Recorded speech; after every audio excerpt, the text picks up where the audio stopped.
وقت کم رہ گیا ہے. 5:30 بجے اس ہاؤس سے خطاب ہوگا. لندن سے میں گزارش کروں گا کہ سب لوگ تشریف فرما رہیں. سندھ کے مسائل اور پاکستان کے مسائل آپ سے بہتر کوئی نہیں سمجھتا. بہت بہت شکریہ. اور ساتھ ہی میں ماڈریٹر صاحب سے عرض کرنا چاہوں گا کہ اسٹیج پہ منظور پشتین جو ہیں وہ اکیلے مزاحمتی نہیں ہیں. میں نے پوری عمر گزاری ہے مزاحمت کرتے ہوئے. یہ بہت اچھی بات ہے کہ آج یہاں خراج عقیدت پیش کرتے ہوئے ہم محترمہ اسما جہانگیر کو چھوٹے صوبوں کے مسائل پر بات کر رہے ہیں، کیونکہ محترمہ کی آواز ایک بہت مضبوط آواز تھی چھوٹے صوبوں کے مسائل و حقوق کے سلسلے میں. میں چند بنیادی باتیں آپ کے سامنے رکھتا ہوں، اور بار بار یہ سوال اٹھایا گیا ہے کہ آخر مسئلہ کیا ہے اور کیوں یہ تمام سلسلے ہو رہے ہیں. پہلی بات یہ کہ پاکستان بنا تھا جس میں تمام علاقوں کے عوام کی شرکت تھی اس تحریک کے اندر، سندھ ہو یا بلوچستان ہو، پنجاب ہو یا پختونخوا ہو. گلگت بلتستان کے لوگوں نے عوامی جنگ لڑی، اپنے علاقے کو آزاد کرایا، پاکستان میں شامل کرایا. جو قبائلی علاقے جات تھے انہوں نے لشکر بھیجے اور انہوں نے جنگ لڑی اور پاکستان کے سرحدوں کا دفاع کیا. اب اگر ایسے بھی لوگ کہ جنہیں پتہ تھا کہ ان کے علاقے پاکستان میں شامل نہیں ہوں گے، وہ بھرپور طریقے سے تحریک پاکستان میں شامل تھے.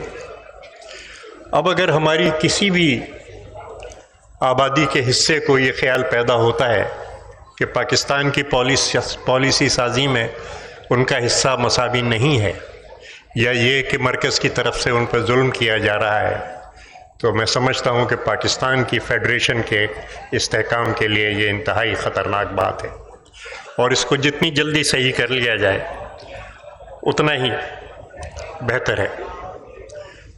مسئلہ کیا ہوا؟ جی ہاں، پاکستان بنا، سیکیورٹی کے مسائل تھے. میں تسلیم کرتا ہوں کہ بہت زیادہ سیکیورٹی کے مسائل تھے اپنے سرحدوں کے دفاع کے لیے. ایک طریقہ کار ڈھونڈا گیا کہ مسلح افواج کو مستحکم کیا جائے، ان کے لیے اکوپمنٹ لیا جائے، اور اس کے لیے مغربی ممالک کی طرف دیکھا گیا جن کی قیادت امریکہ کر رہا تھا. ہمیں اسلحہ ملا، شرائط کے ساتھ ملا، لیکن اور میں کہوں گا کہ پرائم منسٹر لیاقت علی خان اور پرائم منسٹر سہروردی نے بڑے پیمانے پہ پاکستان کی مسلح افواج کو مضبوط کرنے میں یہ کنٹریبیوشن ہے ان کا. لیکن ایک ایکسس بنا امریکی سامراج اور ہماری مسلح افواج کے درمیان، اور اس ایکسس کے چاروں طرف، اس محور کے چاروں طرف جو لوکل بینیفیشریز تھے وہ جمع ہوئے، اور ان کی مسلسل کوشش رہی کہ پاکستان کی پالیسی پاکستان کے عوام کے منتخب نمائندے نہیں بنائیں بلکہ پاکستان کی مسلح افواج بنائیں. اور پاکستان کی مسلح افواج کا کیونکہ ایکسس سامراج کے ساتھ ہے، اس لیے سیدھی بات ہے یہاں جو بھی پالیسی بنتی ہے وہ امریکی مرضی سے بنتی ہے، یہاں جو بھی بجٹ بنتا ہے وہ امریکی مرضی سے بنتا ہے. یہ رشتے استحصال کے رشتے. بہت سے لوگ سمجھتے ہیں کہ وہ اور پاکستان کی مسلح افواج ایک پیج پہ ہیں. وہ سمجھتے ہیں کہ انہوں نے کچھ قانون پاس کرا لیے، وہ یہ نہیں سمجھتے کہ اس قانون کے پھل کوئی اور کھائے گا. انہیں یہ نہیں پتا کہ وہ استعمال ہو رہے ہیں، اور جن کے ہاتھوں وہ استعمال ہو رہے ہیں ان کا بھی استعمال کرنے والا کوئی ہے جو کہ ان کو استعمال کر رہا ہے اس خطے میں اپنے جو عزائم ہیں ان کو پورا کرنے کے لیے. شہید ذوالفقار علی بھٹو نے ایک تھیسس میں لکھا، Americans want only military duty from their friends and we are very willing to give that military duty. اور اس کے لیے اندرونی طور پہ جو کچھ ہمیں کرنا ہوتا ہے وہ کرتے ہیں. جو واقعات یہاں پہ بیان کیے، خاص طور سے منظور بھائی نے جو واقعات یہاں بیان کیے، وہ دل ہلا دینے واقعات. لیکن میں آپ کو اطلاع دینا چاہتا ہوں، اور بڑی تشویش کے ساتھ اطلاع دینا چاہتا ہوں، کہ پاکستان کی سلیکٹڈ قومی اسمبلی نے قانون پاس کیا ہے جو اب ہماری سینٹ کے سامنے آیا ہے، جس قانون کی ایک شق یہ ہے کہ اگر کوئی شکایت کرے گا مسنگ پرسنز کے بارے میں تو اس کو ثابت کرنا ہوگا کہ کس ادارے نے اس کو اغوا کیا ہے، اور اگر وہ ثابت نہیں کر سکا تو 5 سال کی جیل اور 10 لاکھ کا جرمانہ ہوگا۔ یعنی شکایت تو آپ کر رہے ہیں لیکن شکایت کرنے کے فوراً بعد جیل جانے کے لیے تیار ہو جائیں۔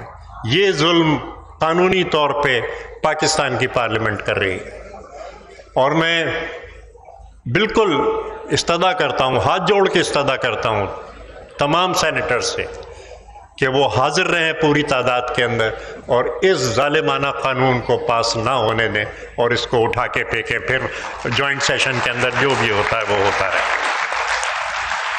جناب عالی، اگر ہم اس بنیادی تضاد کو سمجھ گئے کہ امریکی سامراج اور پاکستان کے عوام کے درمیان جو تضاد ہے وہ بنیادی ہے، تو وہ نہیں چاہتے کہ ہم اپنے قومی وسائل کو ڈیولپ کریں، اور اس لیے جتنا بھی ظلم ہو رہا ہے زیادہ سے زیادہ پختونخوا کیوں تباہ ہوا ہے، بلوچستان کیوں تباہ ہوا ہے، سندھ کے ساتھ کیوں زیادتی ہو رہی ہے، وہ ان علاقوں کے اندر ہو رہا ہے جہاں ہمارے قدرتی وسائل موجود ہیں، اس لیے کہ پاکستان کے عوام ان قدرتی وسائل کو ترقی نہ دے سکیں۔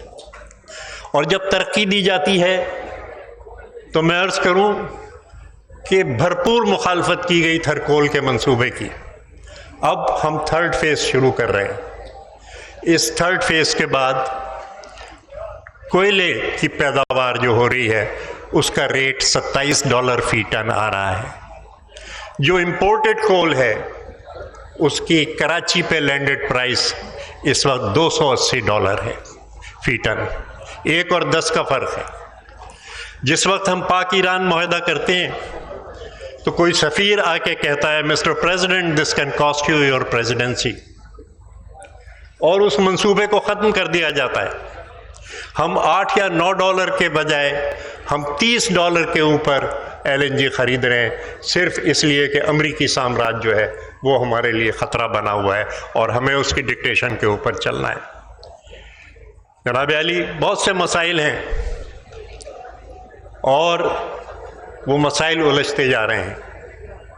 مردم شماری جس طریقے سے کی گئی، سندھ کی آبادی 30% کم دکھائی گئی، جس سے کہ سیٹیں ہماری کم ہوئیں، جس سے کہ ہمارے صوبے کو سالانہ 200 بلین کا نقصان ہو رہا ہے۔ جناب علی، 172 آرٹیکل جس میں 50% مالکی گیس اور تیل کے اوپر صوبے کی ہے، اس میں $1 بھی صوبے سندھ کو نہیں دیا گیا ہے، جو کہ 71% جو ہے وہ پیداوار تیل و گیس کی کر رہا ہے۔ اسی طریقے سے آرٹیکل 158 ہے جو گیس پیدا کرنے والی صوبے کا پہلا حق مانتا ہے کہ پہلے ان کی ضروریات پوری ہوں گی، اس کو بھی روکا گیا ہے۔ سب سے بڑا مسئلہ پانی کا مسئلہ ہے۔ ہمارے زیریں صوبوں کو کے کاشتکاروں کو پانی نہیں دیا جا رہا، اور میں اس میں پنجاب کے کسان کو الزام نہیں دیتا، اس لیے کہ مجھے معلوم ہے کہ نئی نہریں نکالی جا رہی ہیں، نئی زمینیں سیراب کی جا رہی ہیں، اور وہ نئی زمینیں مقامی لوگوں سے لے کے پاکستان کی فوج کے جنرلوں کو دی جا رہی ہیں، اور اس لیے یہ نہریں نکالی جا رہی ہیں۔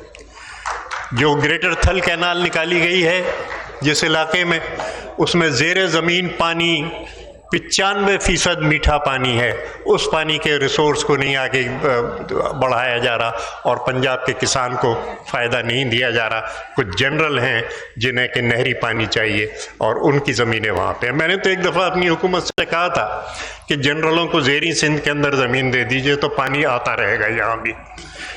یہ جو سلسلہ ہے کہ کس طریقے سے ہمیں ختم کیا جا رہا ہے، کس طریقے سے خیبر پختونخوا کو تباہ کیا جا رہا ہے، کس طریقے سے بلوچستان کو تباہ کیا جا رہا ہے۔ محترم فرحت اللہ بابر یہاں تشریف رکھتے ہیں۔ APC کا جب واقعہ ہوا تو میں نے ان سے پوچھا، مذہبی انتہا پسندوں نے جو حملہ کیا تھا، میں نے بابر صاحب سے سوال کیا کہ جناب علی Do you think the divorce between the establishment of Pakistan and religious extremists is final? یہ ہنسے تاج اظہر صاحب، کس دنیا میں رہتے ہیں آپ؟ یہ جنم جنم کا ان کا ساتھ ہے، یہ رشتہ کبھی ختم نہیں ہونے والا۔ اور میں دیکھ رہا ہوں، آج پھر دیکھ رہا ہوں، ہم جنہوں نے پورا سوات خالی کرایا، پورا ٹرائبل ایریا خالی کرایا سوائے شمالی وزیرستان کے، اور اسی پاکستان کی آرمی کے ذریعے کرایا، جب ہمیں یہ سنائی دیا جاتا ہے کہ پاکستان کی ریاست ان مٹھی بھر ملیٹنٹس کا مقابلہ نہیں کر سکتی اور ان کو کنٹرول نہیں کر سکتی، ہمیں حیرت ہوتی ہے کہ آخر یہ کیا ہو رہا ہے۔ اور پھر ہم دیکھتے ہیں کہ گلے ملا جا رہا ہے انہی دہشت گردوں سے جنہوں نے اس ملک کو تباہ کیا ہے۔ خواتین و حضرات، میں صاف صاف کہتا ہوں کہ ایک نئی انتہا پسند IJI اس ملک کے اندر بنائی جا رہی ہے، جس کا ملیٹنٹ ونگ تحریک طالبان پاکستان اور تحریک لبیک پاکستان ہو۔ اس لیے تیار ہو جائیے، تیار ہو جائیے اس جو آفت آنے والی ہے اس کا مقابلہ کرنے کے لیے، اور کھل کے کہیے کہ ہمیں مذہبی انتہا پسندی کا ہم ہر قیمت پہ مقابلہ کریں گے اور ان کو پاکستان کی جمہوریت کو ختم نہیں کرنے دیں گے۔ ایک تاثر غلط پیدا ہوتا ہے جب بھی ہم سندھی بات کرتے ہیں کہ شاید پنجاب کے خلاف بات ہو رہی ہے۔ میں آپ سے عرض کرنا چاہتا ہوں کہ ریاست کے پاکستان کی سیاست میں دو پول ہیں، ایک ہے محنت کش عوام اور دوسرا ہے پاکستان کا اسٹیبلشمنٹ۔ اور پاکستان کا اسٹیبلشمنٹ جو کچھ کر رہا ہے اس کا الزام ہم کبھی بھی پنجاب کے محنت کشوں کو نہیں دیں گے۔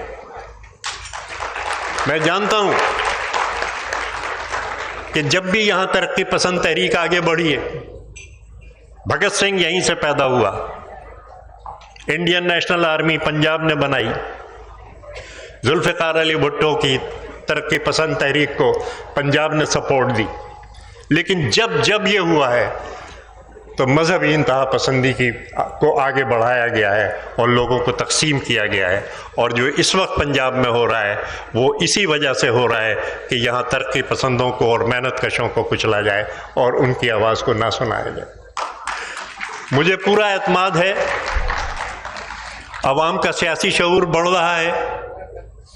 محترم مرحوم رسول بخش پلیجو صاحب نے مجھ سے کہا تھا تاج حیدر چالاکی کا زمانہ ختم ہو گیا، جو چالاکی کرے گا وہ منہ پہ بل گرے گا۔ وہ اس لیے کہ ہمارے عوام کا سیاسی شعور بلند تر ہو رہا ہے۔ Political consciousness is some thing which is irreversible، یہ شعور نیچے نہیں جائے گا۔ پنجاب کے لوگ جن کو صرف روزگار حاصل کرنے کے لیے اپنے گھر بار کو چھوڑنا پڑتا ہے، جو یا تو سندھ کے اندر آتے ہیں یا پھر بیرون ملک جاتے ہیں، اور رستے میں کتنے جو ہیں وہ فوت ہوتے ہیں اور کس طریقے سے وہ وہاں پہنچتے ہیں صرف پیٹ کی آگ بجھانے کے لیے۔